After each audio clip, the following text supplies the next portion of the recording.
dengan resiko mati setiap saat, kiri kanan air, kapal tenggelam, kita pertolongan susah payah, itu masih ada yang digaji 500.000. Betul. Mungkin hidupnya bukan dari 500.000, hidupnya dari BBM kali, trading BBM, BBM-nya kapal. Menurut Mas Denny gimana nih? Double tipu dia. Pertama menipu akan dipekerjakan, dikasih gaji. Kedua dia menipu dokumen.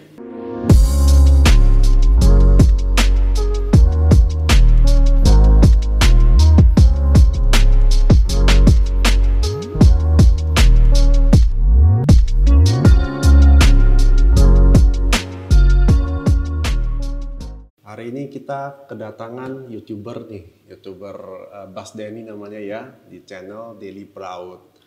Nah, bisa kita lihat nih, kayaknya ini udah jadi personal brandingnya Bas Denny nih, dengan apa orange shirt ya, orange shirt, coverall, dengan topinya juga nih, yang mungkin udah viral ya kemana-mana.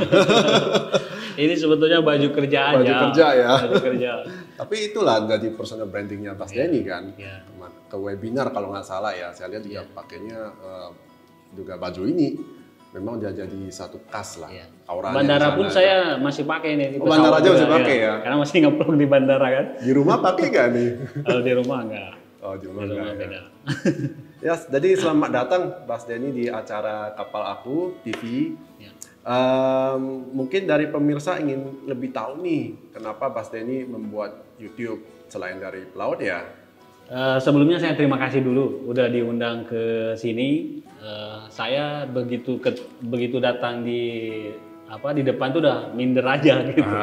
Udah minder aja, wah kawasan elit, kemudian studionya juga equipment-nya lengkap, dan ketemu orang yang bukan orang sembarangan.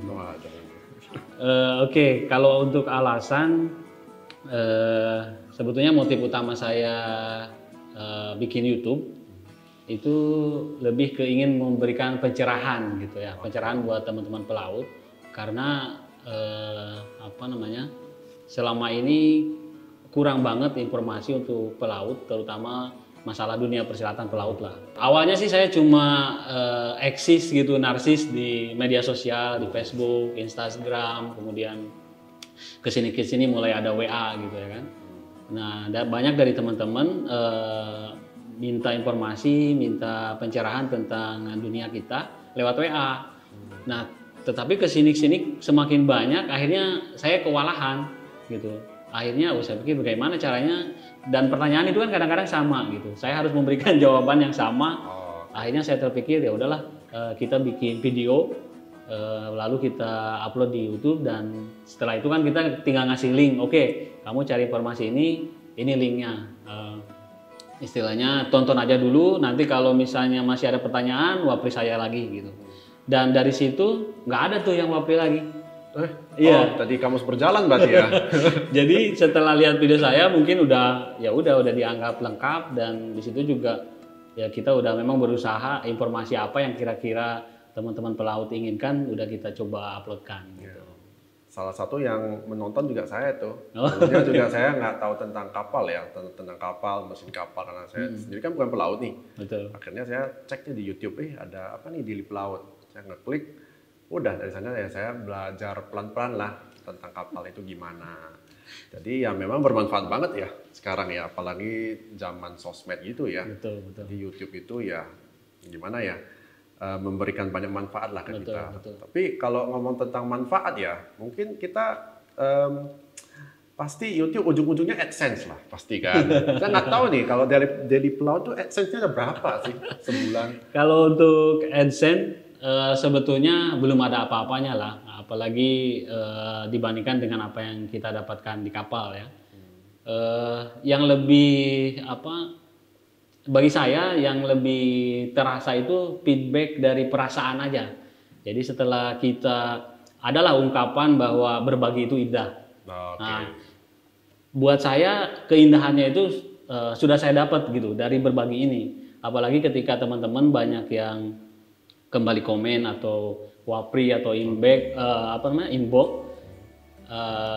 mengucapkan terima kasih gitu. Terima kasih Bas pencerahannya. Sekarang saya lulus misalnya Marlin dengan skor bagus. Kadang ada yang bilang, terima kasih kemarin saya interview akhirnya lolos nih gara-gara nonton tipsnya di Daily Pelaut kayak gitu. Itu rasanya itu apa ya? Ya sesuatu banget lah gitu ya kan. Jadi lebih ke sana.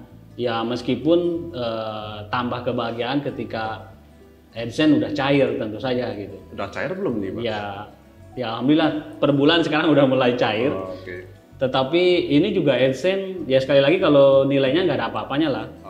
Dan ini sering juga, dan ini udah kita kembalikan lagi ke subscribernya. Di Daily Pelaut itu kita punya sebutan subscriber 1 jiwa.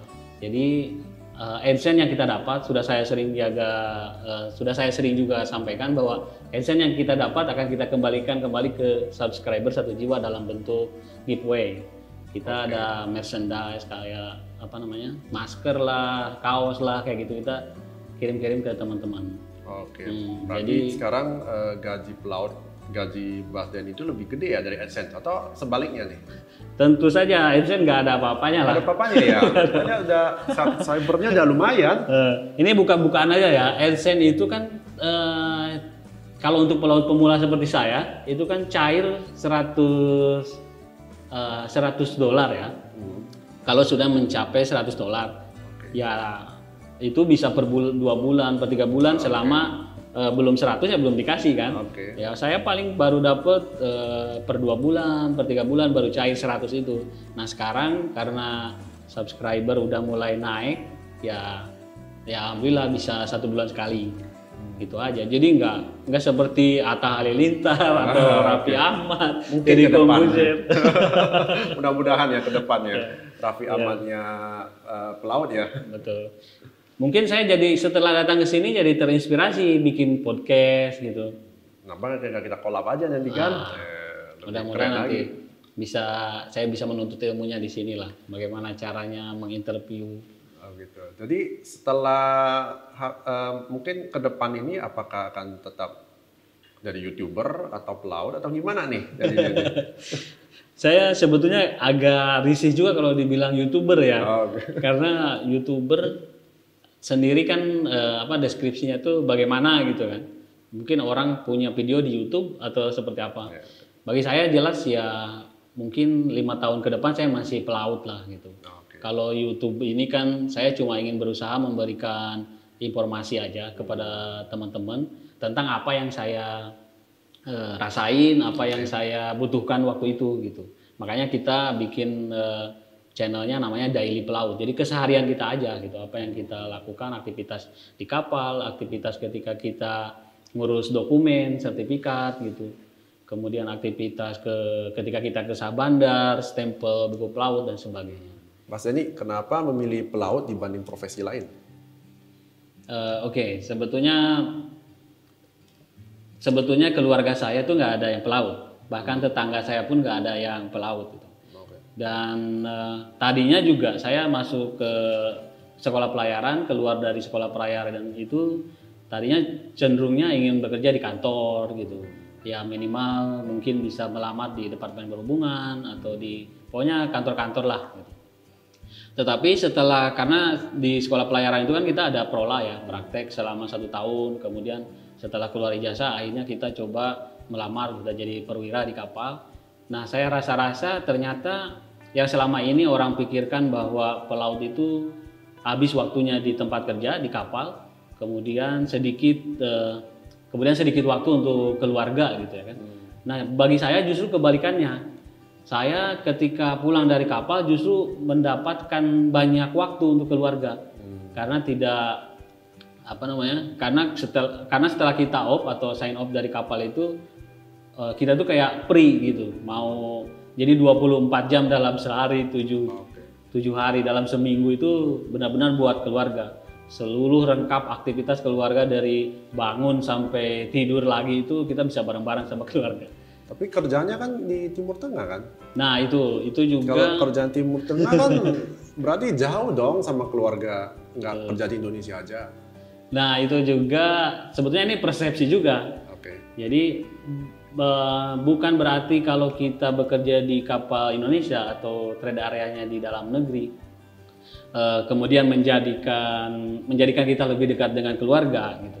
Itu tidak melulu seperti itu gitu. Bahkan menurut saya memilih di luar gitu ya, bukan secara umum di luar, bukan di Timur Tengah.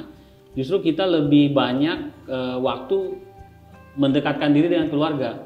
Karena teknologi sekarang ya, apalagi di kapal luar selalu ada wifi gratis, menggunakan satelit. Jadi 24 jam kita komunikasi dengan keluarga.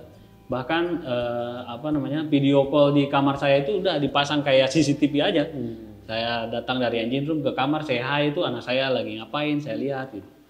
Nah, ketika kita memilih di dalam negeri juga ya bukan berarti kita terus bisa pulang ke rumah ya kan. Tetap saja kita harus menghabiskan kontrak selama di kapal ya, kita harus habisin kontrak di kapal gitu.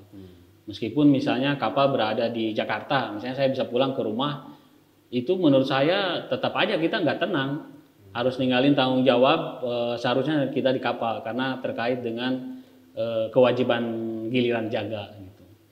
Jadi menurut saya itu persepsi bekerja di dalam negeri mendekatkan diri ke keluarga tidak sama sekali, karena di dalam negeri justru kapal-kapal sekarang belum tersedia wifi gitu sehingga mendekatkan mereka ke keluarga secara komunikasi. Kalau pulang saya rasa di sisi owner ya, apalagi Mas Roland juga owner kan, kalau misalnya kru pulang meninggalkan kapal kan, selain mungkin owner juga tidak suka, lagian juga berbahaya, kemudian tentu nggak akan tenang lah meninggalkan kapal, tanggung jawab kita jaga gitu.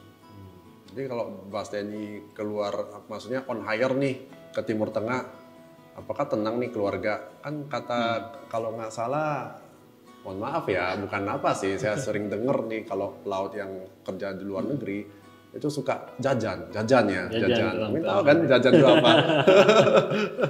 Menurut Mas Denny gimana dong? Oke, ini juga sekali lagi mungkin saya bersyukur banget nih ditanyain masalah ini. Jadi teman-teman pelaut saya wakilkan ya, kita klarifikasi. Jadi memang jajan ini sebetulnya kita kalau mau pair, mungkin Mas Roland datanglah ke tempat jajan ini ya. Misalnya taruhlah mungkin persepsi pelaut itu ke bar, ke diskotik, kemudian ke tempat karaoke temenin cewek-cewek gitu ya kan, mabok-mabok dan sebagainya. Kalau mau pair, silakan teman-teman atau Mas Roland sendiri ke sana, tanya berapa orang di dalam sana ketika ya pada saat Mas Roland itu temuin, berapa orang pelautnya. Saya yakin kalaupun ada itu paling 1-2 gitu. Nah, tetapi tetap pelautnya di sana bakal mencolok. Karena kalau boleh sombong ya, pelaut itu istilahnya banyak duitnya lah gitu. Mungkin lebih mudah nyari duitnya gitu. Sehingga kalau datang ke kafe, ke bar itu, "Woi, meja sini satuin," gitu ya kan. Oke, semua yang datang hari ini saya traktir gitu kan. Ada waitress ada apa tuh namanya? Pelayan-pelayan cewek-cewek gitu, sawer semua ya kan. Nah, makanya pelaut lah jadi tenar di situ gitu. Padahal kesempatan pelaut dibandingkan dengan pedarat, maksud saya pedarat tuh kita istilahkan pelaut seperti ngomong gitu ya, kalau ditanya begini, pelaut sama pedarat tuh. Kesempatannya lebih banyak pedarat untuk datang ke tempat-tempat begitu.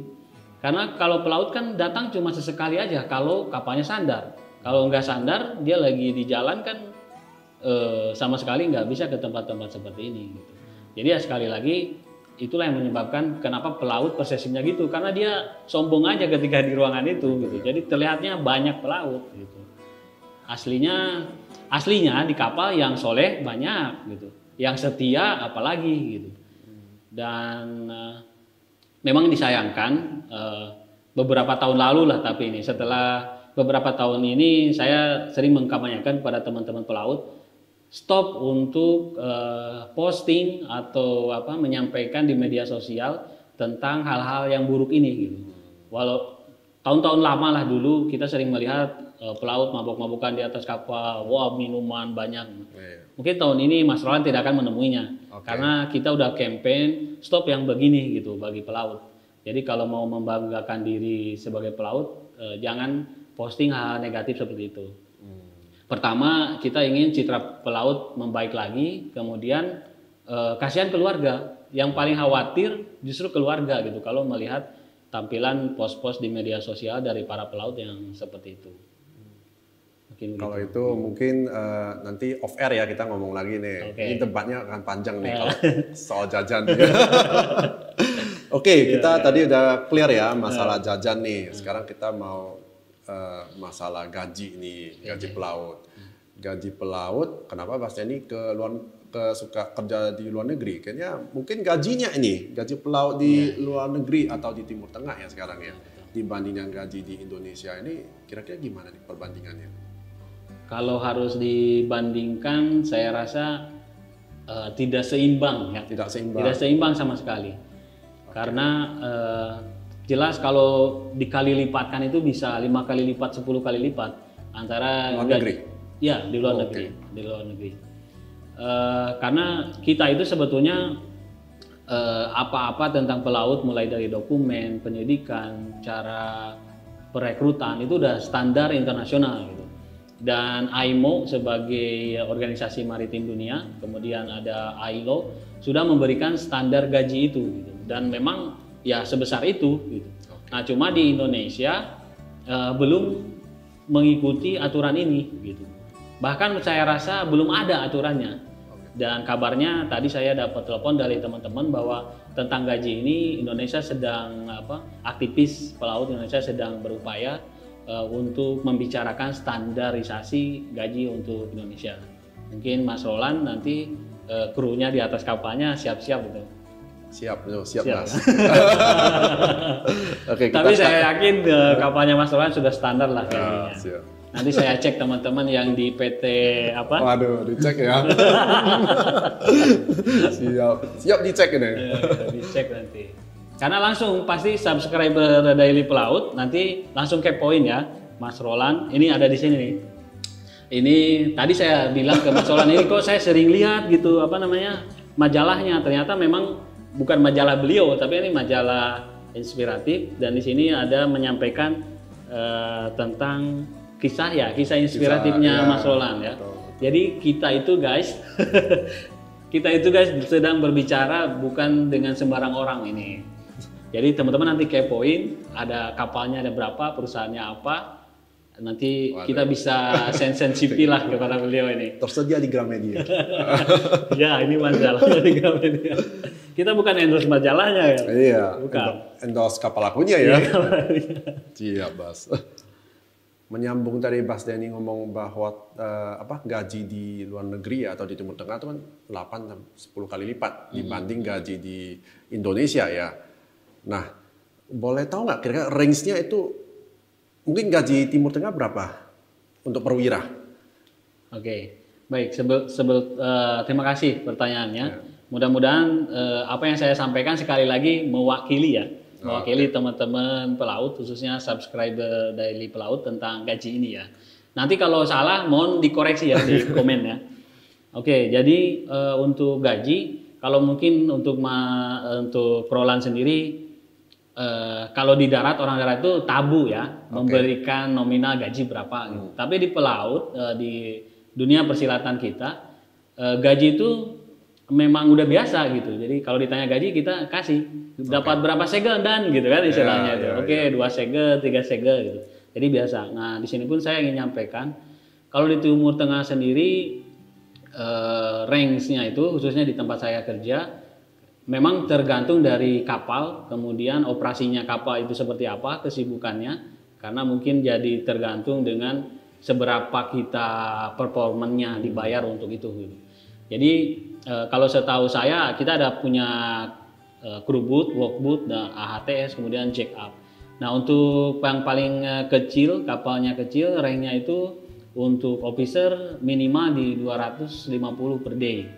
$250 atau ya 250 US dollar per day. Kemudian maksimumnya sampai di kapal jack up tadi itu bisa 600, 700 sampai 1000 per day. 1000 per day. Untuk kapal jack up ya. Kalau untuk nominal di sini tadi 250 sampai 300. Ada kapal lebih besar dikit namanya mungkin kita sebut workboat. Itu bisa 350 sampai 350 $80 per day. Berarti minimum itu 7.500 per month. $7.500 kan. Tadi kan 250 per day. Betul. Berarti kalau kita kali 14.000, 100 juta. Tuh. Ditambah AdSense jadi berapa? 200 juta nih. Kalau AdSense nggak masuk rekening ke situ, kita beda, ada rekening Daily Cloud. Karena itu harus kita buatkan merchandise dan di giveaway-kan lagi ke subscriber. 100 juta itu udah bukan 10 kali lipat lagi ya, lebih dari 10 kali lipat mungkin gaji. Nah, berarti pertanyaannya berapa menggaji karyawannya Pak Mas Muhammad? Sekarang mau pelaut. Kalau pelaut kan membuka. Kalau kita pengusaha kita nggak akan membuka. Kita menanyakan dulu kan untuk bisa dinego gitu loh. Ya, Oke guys, nanti di searching aja. Kalau gaji di luar negeri atau di Timur Tengah terutama itu kan gajinya tinggi banget ya. Berarti minimum lah ya 100 juta ya minimum per bulan.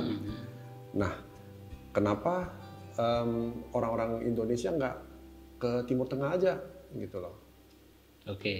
Oke, bagus banget ini pertanyaannya. Saya tunggu karena di antaranya misinya kita buat channel Daily Pelaut itu untuk menginspirasi teman-teman pelaut, kemudian memberikan informasi ini gitu. Karena mungkin siapa tahu teman-teman pelaut belum ada yang tahu bahwa kita digaji 100 juta lebih sebulan, gitu ya kan. Nah, masalahnya tidak semua teman-teman pelaut bisa ke Timur Tengah atau ke luar negeri. Karena ada beberapa kriteria yang harus dimiliki gitu ya. Kalau untuk sertifikat, dokumen buku pelaut, paspor, kesehatannya dan hal lain dengan apa namanya? Dokumentasi lah, itu semua udah standar internasional. Jadi semua pelaut di Indonesia yang sekarang bekerja di Indonesia bisa ke luar negeri gitu. Tapi ada kriteria yang paling menjadi apa namanya? Mainnya lah ya, main poinnya. Iya, main poinnya banget buat teman-teman kita itu skill bahasa. Oh, skill bahasa. Skill bahasa, terutama bahasa Inggris. Ini yang minim banget di pelaut itu punya. Tapi banyak juga gitu orang teman-teman kita yang udah di luar, banyak juga. Nah, jadi untuk teman-teman nih para pelaut, teman-teman bisa sebetulnya join di kapal-kapal luar itu bisa banget. Sertifikat itu udah nggak ada masalah. Yang masalah itu skill bahasa. Gitu. Karena bagaimana kita perusahaan di luar biasanya menyaring skill bahasa kita melewati tes. Misalnya mungkin kalau di darat kita ada TOEFL atau TOEFL. Nah, kalau di kapal kita sebetulnya cuma satu aja, Marlin test, English Marlin test. Itu pun sebetulnya kalau teman-teman mau bisa dipelajari bagaimana cara menjawab Marlin test online ini dalam bentuk bahasa Inggris untuk apa namanya? Memberikan gambaran ke owner bahwa kita skill English-nya sesuai dengan skor Marlin itu. Nah, kemudian tentu saja bukan cuma tesnya lulus di Marlin test, tapi setelah di kapal pun tentu kita komunikasi lebih banyak bahasa Inggris, ya kan. Komunikasi pun nggak cuma, mungkin kalau komunikasi antar kapal, ya teman-teman bisa pelajari gitu antar sesama kapal kan, dan itu ada pelajarannya di kampus kan. Nah, nanti yang dibutuhkan itu komunikasi ketika kebanyakan terutama di kapal offshore kita kan ada klien di kapal. Jadi kita komunikasi dengan klien, misalnya ketika kapal ini harus beroperasi, maunya klien begini, tapi kondisi kapal begini, kita harus ada di pihaknya owner. Kita belain owner, kita harus komunikasi dengan klien di atas kapal bahwa misalnya kapal punya keterbatasannya seperti ini. Nah, itulah yang diperlukan bahasa Inggrisnya di situ. Selain tentu saja komunikasi dengan owner. Karena jadi kita itu kayak representatifnya owner lah di kapal. Karena kita service kliennya punya owner gitu. Cuma berarti SDM kita kekurangan di bahasa Inggris ya? Ya, bahasa Inggris aja. Yang lainnya. Bahasa Inggris kita diajarin dari SD SMP kan bahasa Inggris kan? Nah, ini juga mungkin Masih kritikan kurang, saya. Kritikan saya buat lembaga-lembaga pendidikan. Mungkin kalau secara logika ya, pelaut itu udah internasional segalanya gitu. Kemudian komunikasi pun seharusnya udah bahasa Inggris seharusnya di kampus itu. Tapi yang saya heran di kampus-kampus pelayaran itu masih ada pelajaran bahasa Inggris kayak anak TK, anak SD, pelajaran bahasa Inggris, artinya pelajaran yang lain nggak bahasa Inggris dong gitu. Sampai pelajarannya bahasa Inggris ya cuma bagaimana grammar, kemudian kosakata kayak gitu ada pelajarannya. Artinya kan pelajaran yang lain tentang navigasi, tentang permesinan berarti nggak bahasa Inggris gitu. Itulah yang membuat akhirnya skill kita nggak terasah di sekolahan. Makanya banyak banget teman-teman akhirnya pergi kursus gitu ya kan bahasa Inggris gitu. Ngomong tentang 100 juta nih gaji per bulan. Ini kan minimum, berarti kita tahu lah bahasa ini lebih dari 100 juta. Mungkin sekarang nih editor-editor saya ini pada mau jadi pelaut nih ke Timur Tengah dengan modal bahasa Inggris itu aja ya. Iya. Kayaknya udah dapat gaji segitu ya. Ini kelihatannya tuh, nah udah mulai ketawa-ketawa tuh kan editornya. Iya, mungkin mungkin karena bukan ini ya masalah gaji di Indonesia itu rendah. Mungkin rendah itu karena ada beberapa faktor. Salah satu faktor ya mungkin oversupply.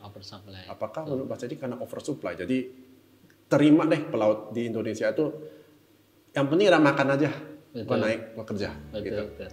Saya setuju banget dengan Roland bahwa pelaut itu memang oversupply. Dan ini sudah sejak 2016. Semua pihak sudah tahu kita oversupply, tapi herannya atau mungkin atas desakan INSA atau pengusaha-pengusaha kapal seperti Pak Roland, jadi terus aja terus aja ada pembibitan pelaut-pelaut baru gitu. Bahkan dikasih gratis. Buku pelautnya kasih gratis, sertifikat-sertifikat yang standar minimalnya kasih gratis, otomatis lebih banyak pelaut-pelaut baru yang akhirnya nganggur gitu. Mungkin yang baru-baru ini kan non skill ya atau istilahnya non experience lah, dapat sertifikat 5 sertifikat gratis. Kalau nggak salah dulu itu programnya Depkub juga ini, semua kampus bikin sertifikat gratis untuk orang-orang yang tidak mampu. Nah tetapi akhirnya mereka nganggur, nggak ada setelah bikin sertifikat terus diarahkan masuk pekerjaan gitu. Justru orang yang tadi dapat gratis ini mematikan teman-teman kita pelaut yang lain, khususnya dalam pemilihan gaji. Dan pelautnya sendiri juga dengan gaji seadanya di Indonesia tetap mau ya karena oversupply tadi gitu. Sebetulnya kalau pelautnya bisa nolak, mungkin bisa aja kita bisa mempertahankan gaji yang standar. Tetapi gaji standarnya itu juga sebetulnya belum ada peraturannya di Indonesia. Standarnya gaji kita itu berapa belum ada. Istilahnya ada CBA-nya kayak itu. Sekali lagi teman-teman lagi mengusahakan, teman-teman aktivis mengusahakan agar kita punya standar gaji. Jadi sekali lagi saya setuju banget oversupply, dan masukan saya mungkin buat teman-teman yang mendengar ini ya, Depkub khususnya, tolong dipikirkanlah gitu. Jadi dulu saya pernah menyuarakan kampanyekan moratorium gitu, stop sementara mencetak pelaut-pelaut gitu. Karena 1 tahun, misalnya saya dari kampus nih, saya dari Semarang, dalam 1 tahun itu bisa meluluskan orang 300 orang. Belum nanti misalnya itu dari 1 kampus. Di Jakarta ada berapa kampus, negerinya ada berapa, swastanya ada berapa. Kita tuh bisa sampai 10 ribuan setahun. Nah tetapi selama ini setiap Badan Diklat mengundang mengundang Menteri Perhubungan datang ke kampus, dalam pidatonya apa? Dalam pidatonya selalu bilang dunia kekurangan tenaga kerja pelaut. Gitu. Ya kalau dunia mungkin ya, tapi di Indonesia sendiri saya kira sebaiknya memang stop lah gitu untuk mencetak pelaut baru yang akhirnya nambah pengangguran. Kalau cuma gaji bersaing nggak masalah gitu, tapi ini nambah pengangguran, akhirnya ya gaji bukan cuma bersaing tapi rendah banget. Mungkin Roland nggak percaya, di kapal dengan resiko mati setiap saat, kiri kanan air, kapal tenggelam, kita pertolongan susah payah, itu masih ada yang digaji 500.000. Bayangkan kita di luar negeri dapat 100 juta tadi yang kita sombongkan, sengaja saya biarin dibilang sombong biar motivasi kan. Nah di dalam 500.000 masih ada yang terima. Padahal modalnya untuk dapat sertifikat aja minimal 10 juta. Belum nanti setiap 5 tahun harus revalidasi 10 juta lagi. Belum setiap kapal harus ada medical. belum nanti sign out, sign off, sign on, di stempel ada bayarannya juga. Jadi tidak seimbang lah. Makanya banyak juga nih teman-teman yang curhat akhirnya beralih profesi justru. Jadi teman-teman di sini di studio jangan mau jadi pelaut kalau di dalam negeri. Banyak teman-teman saya justru jadi Gojek. Dari Gojek. Iya. Dan penghasilannya lebih, Gojek minimal UMR dapatnya. Jakarta misalnya 3 juta daripada di kapal dengan resiko tinggi cuma 500.000. Kalau tidak percaya, nanti saya bisa sampaikan datanya curhatan teman-teman sama Curhatan PKL. data Gojek, Bukan, maksudnya data curhat teman-teman yang digaji rendah. Oh, Ya memang salahnya sendiri mau gitu kan. Tapi ya bagaimana lagi, nggak ada pilihan. oke. 1 juta, 1,5 juta itu udah paling mantap itu. Ya memang bukan perusahaan-perusahaan yang bonafide lah. Banyak juga ya, saya tidak menutup mata juga, banyak juga perusahaan-perusahaan besar di Indonesia yang sudah ngasih kesejahteraan lebih bagus sama kru-krunya gitu. Banyak juga. Bahkan sekarang lagi digembor-gemborkan bahwa pelaut juga termasuk tenaga kerja seperti darat mendapatkan BPJS gitu, dibayarin perusahaan gitu. Oh, BPJS, Ya, oke. BPJS. Karena sebelumnya sama sekali, bahkan asuransi juga memang kita ada. Sebelum berangkat itu tanda tangan PKL termasuk ada asuransi kalau misalnya kecelakaan gimana. Tapi kebanyakan tidak pernah ada yang ditindaklanjuti gitu. Ketika ada kecelakaan itu nggak ada asuransi. Nah sekarang mungkin dengan adanya didaftarin BPJS, kewajiban perusahaan, mudah-mudahan paling nggak sedikit ada ada peningkatan lah dari segi kesejahteraannya. Mungkin tadi nyambung tentang PKL ya. Iya. Kita juga nggak tahu nih sekarang. Menurut saya ada sedikit tumpang tindih. Kalau PKL kan di bawah Kementerian Perhubungan ya. Betul. Dan yang mengatur tentang BPJS itu kan Kementerian Tenaga Kerjaan. Betul. Nah, ini kita pelaut harus mematuhi yang mana nih, kan nggak mungkin dua-duanya kan. Betul. Ada beda undang-undang juga nih. Menurut Mas Denny gimana nih? Tuh, saya seneng kalau Mas Roland bingung. Oke. Artinya mudah-mudahan Mas Roland nanti bisa follow up bagaimana ini. Oke, Ya kan? siap. Nah, Nanti saya ngundang ya. karena bagus kalau kita bingung. Nah masalahnya Debhub sama ketenaga kerjaan, tenaga kerjaan ini bingung enggak gitu. Kalau sama sekali nggak bingung berarti mereka nggak mikirin sama sekali. Dan selama ini kita, ya bukan saya sih, ada teman-teman organisasi pelaut yang berteriak-teriak tentang ini, tumpang tindih, bukan cuma pengurusan PKL tadi, banyak banget, termasuk nanti pengiriman tenaga kerja kan, TKI itu berarti PJTKI waktu itu masih ada PJ, nggak tahu sekarang ya kan. Nah tumpang tindih itu udah kita udah kita teriakan lah, udah sampai kita melakukan kalau kunjungan ke DPR itu DPR mengundang kita ya.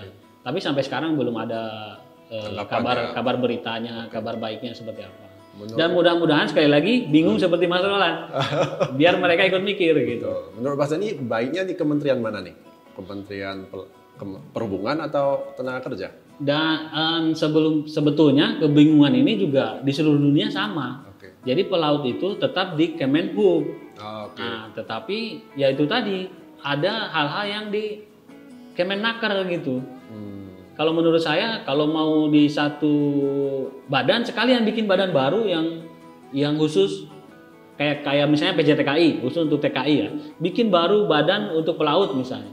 Jadi nggak usah tumpang tindih lagi, pokoknya urusan ketenaga kerjaan pelaut khusus gitu. Itu mungkin lebih spesifik gitu. Kalau mau di Debhub, udah Debhub aja urusin semuanya. Kalau mau di Kemenaker, secara dokumentasi dan ketenagakerjaan di Kemenaker, meskipun saya kira sertifikasi karena kan internasional kita ya, dan badan internasional ini anggotanya itu ya Kementerian Perhubungan di seluruh dunia. Jadi memang agak payah juga. Nah, mudah-mudahan mereka bingung terus cari solusi lah. Saya nggak mau ikut bingung. Bisa juga karena kita nggak ada menteri, maksudnya Kementerian Perhubungan, bukan Kementerian Perhubungan Laut. Nah, ya kan? ada dirjennya, Dirjen Perhubungan Laut, Perhubungan Darat ya kan. Tapi ya selama ini tetap masih tumpang tindih seperti itu. Saya kira bukan pelaut lah, terutama memang yang dirugikan, bukan dirugikan ya. yang dibingungkan ya pengusaha-pengusaha itu lebih bingung saya kira mengaturnya. Sistem gaji aja misalnya mau ikut peraturan Kemenaker menggaji minimal pelaut berapa. Pelaut ini dikategorikan buruh atau apa, ya kan? Tenaga ahli atau buruh atau profesional atau apa gitu. Jadi yang bakal lebih bingung pengusaha. Mau masukin ke asuransi mana aja bingung. Iya. Asuransi di BPJS atau asuransi yang PNI ya kalau nggak salah. PNI ya. Ya, mau yang mana nih? Gitu. Nah tadi ngomong soal gaji nih 500.000 ya per bulan kan ada yang terima. Betul. Mungkin hidupnya bukan dari 500.000, hidupnya dari BBM kali, trading BBM-nya kapal. Menurut Mas Denny gimana nih? Nah kalau owner kapal sudah tahu, ya memang itu jadi harapan para pelaut di dalam ya.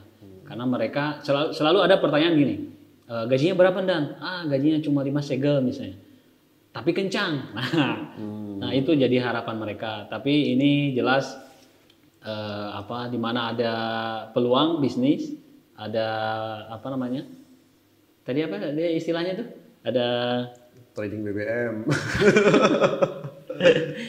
Ada permintaan ya, ada peluangnya, ada supply dan demand. Ada supply, ada demand ya, maksud saya itu.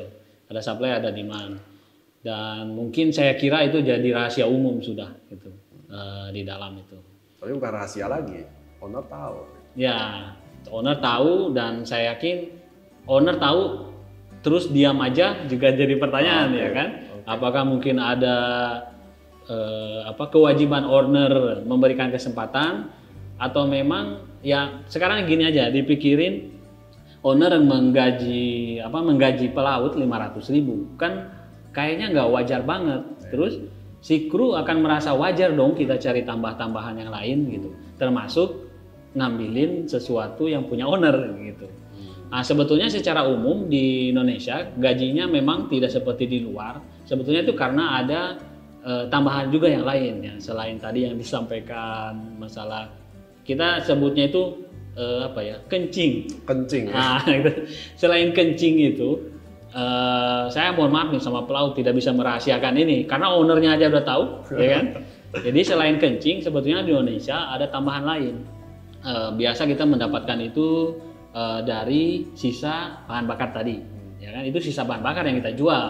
Nah, kemudian ada sisa uang makan, kemudian nanti ada uang cleaning tanki, kemudian ada uang per trip, bonus per trip, kemudian nanti mungkin bonus-bonus lainnya dari performan kapal misalnya dengan kapal tepat waktu nyampe pelabuhan, sehingga cost untuk nunggu di anchoran jadi minim. Nah owner tuh biasa ada memberikan bonus lagi. Bonus lainnya ya. Oke. Cara untuk meminimalisir terjadinya trading BBM secara ilegal tuh gimana? Ini kan chief engineer nih. Nah, ada triknya nggak sih? Ini ya, kalau owner yang nanya pasti dorong-dorongnya ke sana. Oke.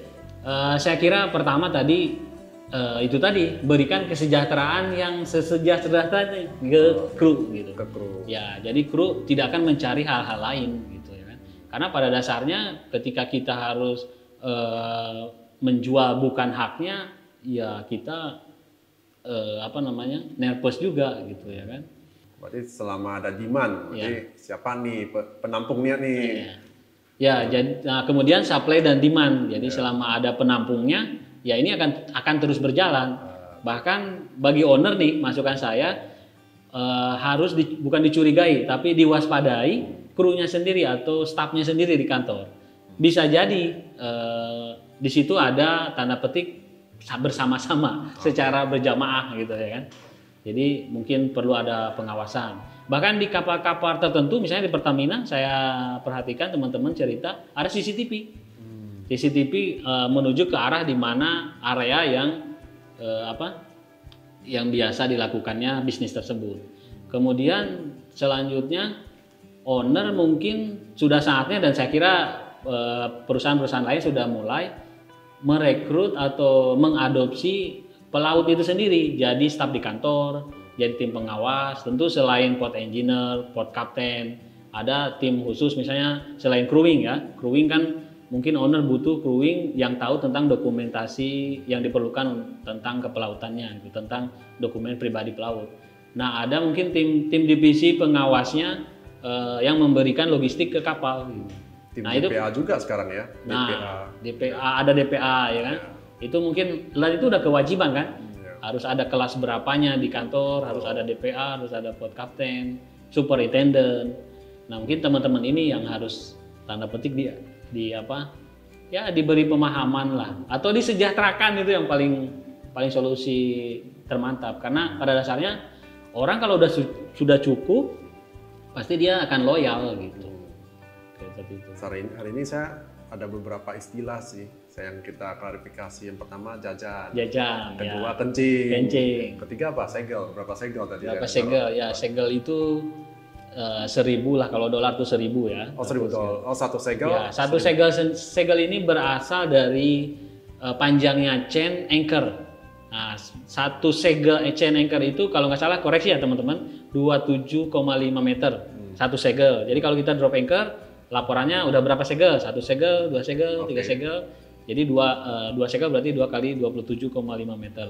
Nah, kalau digaji kita sebut sebagai 1 juta atau 1.000 gitu. 1.000 US. 1.000 US. Mas ini sekarang kita mungkin balik ya ke berita nih. Kita mau bahas tentang berita. Jadi di sini judulnya kisah perbudakan ABK Indonesia di kapal Taiwan kerja 20 jam. Nah, kalau kita baca di berita di bawah, itu total hampir sekitar 50 pelaut ini yang menjadi korban perbudakan. Saya nggak tahu sih apa sih pemikiran teman-teman pas ditawarin, apakah karena gajinya tinggi, ditawarin fasilitas yang wow gitu ya. Jadi mereka akhirnya ke sana ya sebenarnya ditipu gitu loh. Betul. Menurut Mas ini gimana mereka bisa terjebak nih dalam perbudakan nih? Ya, terima kasih banget. Ini pertanyaan yang luar biasa dan mudah-mudahan ini jadi pencerahan ya buat teman-teman, khususnya pelaut yang pemula ya. Karena itulah Daily Pelaut saya upayakan hadir untuk memberikan informasi-informasi diantaranya atas keluhan teman-teman yang seperti ini. Dan modus dari penipuan itu bahkan ada yang lebih sadis dari ini gitu. Ya kan? Oke, kita akan bahas ini. Kalau saya baca beritanya ini memang sudah selesai ya. Bahkan kalau nggak salah nih, mohon dikoreksi nanti. Ada juga teman-teman yang concern sampai berupaya memulangkan teman-teman yang terjebak di perbudakan ini. Kalau nggak salah mungkin udah selesai, udah pulang. Atau mungkin kasus lain nanti kita bisa perdalam lagi. Jadi biasanya ini tuh ulah para broker ya. Jadi di pelaut itu kita harus bedakan ada broker, ada agen, dan mungkin langsung owner gitu. Nah, para broker ini biasanya tanpa PT, dia cuma modal satu komputer di meja, kemudian dapat can dari pengusaha perikanan gitu di Taiwan, khususnya Cina, Taiwan kayak gitulah kasusnya. Nah, biasanya mereka beroperasi itu biasanya ini satu kapal juga kadang-kadang satu kampung. Jadi broker itu datang ke kampung, misalnya ke suatu daerah, di situ menemui kepala desa. Kepala desa tentu saja seneng lah dengan ada orang datang mau ngasih kerjaan ke masyarakat ya kan. Kemudian diiming-imingi gaji seperti itu. Saya pikir iming-iming juga tidak terlalu besar. Mereka cuma karena kan nanti ada PKL ya. Nanti mereka ya meskipun kadang-kadang ditipu juga, PKL berapa, kadang disuruh jangan baca. Gitu. Oh, tanda tangan gitu ya. Tangan gitu. Gaji mereka ada juga tapi yang pulang gitu, maksudnya yang berhasil kerja kemudian pulang membawa uang sesuai dengan yang dijanjikan. Biasanya $250 per bulan. Dijanjikan tentu saja, janjinya nanti ada per trip, seperti yang tadi saya sampaikan tentang gaji yang kita dapatkan selain dari gaji utama. Nah, ini sekali lagi terjadi, direkrut langsung ke kampung, kemudian double tipu dia. Pertama menipu akan dipekerjakan, dikasih gaji. Kedua dia menipu dokumen, karena meskipun seabal-abalnya ini pekerjaan, gitu, mereka tetap harus punya dokumen kan, minimal paspor, buku pelaut, kemudian sertifikat standar pelaut macam BST gitu. Ini mereka tipu, untuk mendapatkan sertifikat ini modalnya 10 juta. gitu. Oke, sekarang bayar aja 6 juta. Bahkan akhirnya kalau nego-nego bisa 2 juta. Oke, bayar 2 juta, dapat sertifikat pun abal-abal. Kecuali paspor sama buku pelaut pasti asli karena mereka harus meninggalkan Indonesia kan, lewat bandara, tetap lewat bandara ke Taiwan atau Cina. Nah, saya rasa kalau saya ditanya ini kenapa masih banyak kok sampai 50 orang gitu. Ya ini jelas karena ketidaktahuan informasi ya. Kemudian yaitu iming-iming tadi. Dan tentu saja keadaan mereka di kampung itu yang mengharuskan mereka berjuang lewat manapun lah daripada istilahnya sengsara di rumah ya kan. Kenapa Bas Denny nggak buat satu wadah aja Daily Pelaut? Maksudnya untuk menampung nih. Jadi sebenarnya saya sudah upload kan nih video tentang ini. Oke. Saya sudah sampaikan bahwa teman-teman harus berhati-hati dengan kasus-kasus seperti ini. Karena sekali lagi kasusnya banyak. Satu penipuan dokumen, kemudian ada yang penipuan travel, kita datang ke Surabaya, ada seminar di sana, ongkosnya bayar sendiri itu pelaut. Dan kalau ini kan masyarakat di daerah yang tidak ada informasi, pelaut sendiri pun masih banyak yang tertipu. Dengan iming-iming pekerjaan bagus, gaji bagus, kapal bagus gitu. Nah, buat teman-teman yang agar terhindar dari hal-hal seperti ini, mungkin teman-teman bisa cekidot video-video di Daily Pelaut. Itu udah kita uploadkan lah tentang masalah-masalah modus-modus mereka. Kemudian cara kita, teman-teman bisa kepo lah apa aja yang sudah kita sampaikan tentang ini. Yang jelas kalau udah ada poin-poin sebagai berikut ya, sudah iming-iming, kemudian minta uang duluan, itu udah pasti tipu gitu. Dan mereka selalu bilang instan gitu, gampang bikin buku pelaut, gampang bikin paspor, gampang bikin sertifikat. Itu saya yakin itu modus tipu. Jadi lebih baik teman-teman komunikasikan dengan komunitas kita. Kita juga ada di grup-grup di Facebook ya, di Daily Pelaut. Kemudian kita juga punya grup WA. Saya lihat Roland juga ada di situ, sudah member terus. sudah jadi member di grup WA kita, meskipun kayaknya nyimak nih. Padahal saya tunggu banget tuh komen apa yang bisa memberikan, ya minimal kita bisa nge-send CV itu kemana. Jadi di situ teman-teman bisa dapat pencerahan lah, atau tanyain bener nggak Dan ini, karena teman-teman banyak begini bahasanya. Dan gimana prospeknya PT ini gitu. Nah, teman-teman yang tahu atau mungkin yang punya pengalaman kan bisa langsung ngasih tahu. Oh, jangan itu gajinya telat. Oh, jangan itu gajinya antimo katanya. Sertifikat AIMO, gaji antimo. Kayak gitu. Jadi teman-teman sekali lagi jangan percaya dengan iming-iming. Nah, iming-iming, kemudian teman-teman komunikasikan dengan kita para pelaut yang istilahnya lebih senior lah. Di grup ini, di media sosial, bukan di channel Daily Pelaut saja sebetulnya. Banyak banget grup pelaut yang bisa memberikan pencerahan buat teman-teman pelaut agar terhindar dari hal ini. Oke, mungkin pertanyaan terakhir nih untuk Bas Denny. Agak susah sih pertanyaannya, rencana 10 tahun. Ya, masih 10 tahun ya, bukan 5 tahun nih. 5 tahun saya udah tahu. Saya maunya 10 tahun kemudian. Apakah akan tetap menjadi pelaut karena gajinya fantastis seperti saat ini, atau malah jadi YouTuber, atau malah membuka mungkin recruitment company ya? Iya. Terima kasih banget pertanyaannya. Itulah saya sampaikan tadi pada saat briefing ya. Saya sudah sampaikan bahwa saya ternyata datang ke tempat yang luar biasa, ketemu dengan orang yang sangat luar biasa. Sampai ini baru pertama kali saya ditanya visi 10 tahun ke depan. Karena biasanya orang tanya bulan depan, tahun depan gitu. Jadi sekali lagi saya ketemu dengan orang luar biasa. Saya jadi tambah semangat nih. Dan salah satu tujuan saya ke sini itu yaitu karena saya tahu backgroundnya Roland adalah ship owner, teman-teman. Makanya saya datang untuk berguru gitu. Bukan lagi THR ya? Bukan. Kalau THR ya boleh juga sih. Ya, jadi saya 2 tahun yang lalu lah, tepatnya mungkin 2,5 tahun lalu, saya pernah buka PT crewing gitu ya, kirim-kirim orang, tapi kita join dengan teman-teman. Jadi maklum lah namanya join ya, adalah selek-selek dikit, akhirnya saya kembali ke laut gitu. Padahal udah nyaman itu, istilahnya kita juga udah bisa udah bisa hidupin perusahaan itulah. Dan rencananya memang tahun ini mudah-mudahan, makanya saya kesini nih, saya mau minta advice, saya mau coba buka lagi crewing atau mungkin kapalnya Mas Roland bisa jadi klien pertama yang kita manage crewingnya ya kan. Mudah-mudahan di ACC guys. Siap laksanakan ya, ini. Jadi jelas saya kalau ditanya mau di darat 10 tahun lagi, ya saya mantap di darat. Ya apapun alasannya.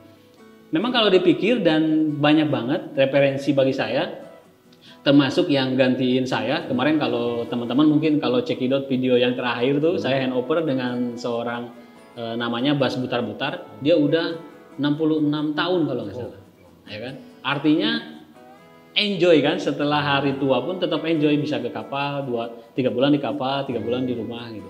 Mungkin saya pun bisa seperti itu gitu, tapi di sini saya sampaikan saya mantap 10 tahun lagi saya sudah ada di darat lah gitu. Tapi tentu masih di dunia maritim lah ya, masih di bidang ini gitu. Oke. Terima kasih Mas Denny udah datang jauh-jauh ya, jauh-jauh dari Timur Tengah nih ke studio Kapal Aku. Dan hari ini ya pertama kali juga sih kita mengundang pelaut juga yang datang bisa sharing. Jadi kita bukan melihat aja dari mungkin sisi owner ya, pemilik kapal, tetapi juga dari sisi pelaut gitu. Iya, jadi nanti siap-siap aja, bahkan nambah subscriber isinya pelaut, dan nanti siap-siap banyak komen tuh. Oke, komennya yang positif aja ya. Silakan teman-teman kepoin channel YouTube-nya apa, Kapal Aku TV ya, Kapal Aku TV. Teman-teman sebetulnya saya minder nih di sini tuh sebetulnya. Karena di Kapal Aku TV nanti teman-teman kalau cekidot video-videonya itu narasumbernya itu luar biasa. Bukan orang sembarangan semua. Baru kita nih, perwakilan pelaut nih baru kita. Jadi saya terima kasih banget sudah diundang di sini. Oke, sampai jumpa di sesi selanjutnya.